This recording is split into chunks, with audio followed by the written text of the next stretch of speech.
حضرت محمد صلی اللہ علیہ وسلم نے فرمایا دوزخ کی بدترین جگہ پر وہ عورتیں ہوں گی جو بے پردہ ہو کر گھومتی ہیں۔ بہترین لوگ بہترین نیت رکھتے ہیں جس کی وجہ سے اللہ تعالیٰ ان کے تمام کاموں کو سنوار دیتا ہے، اور جس کام کو میرا رب سنوار دے اسے کوئی بندہ کیسے بگاڑ سکتا ہے۔ نماز کی تو وہ شان ہے جو روک دیتی ہے طواف کعبہ کو۔ تو تیرے کاروبار کی کیا اوقات ہے جس کے لیے تو چھوڑ دیتا ہے نماز کو۔ اگر کبھی ایسا لگے کہ تم تھک چکے ہو اور دعا مانگنا بھی مشکل لگے تو اللہ کے سامنے صرف ہاتھ پھیلا لیا کرو۔ تمہارے پھیلے ہاتھ اس بات کا ثبوت ہے کہ تم رب کائنات کے محتاج ہو، اور بے شک میرا رب تو خاموشیوں کو بھی سن لیتا ہے۔ ایک دوسروں کے رزق پر نظر مت رکھو، کیونکہ اللہ سے بہتر کوئی تقسیم کرنے والا نہیں۔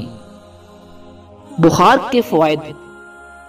حضور صلی اللہ علیہ وسلم نے ارشاد فرمایا بخار کو برا نہ کہو، کیونکہ یہ انسان کے گناہوں کو اس طرح دور کرتا ہے جس طرح بھٹی لوہے کی زنگ کو دور کرتی ہے۔ سب سے زیادہ خطرناک شرط۔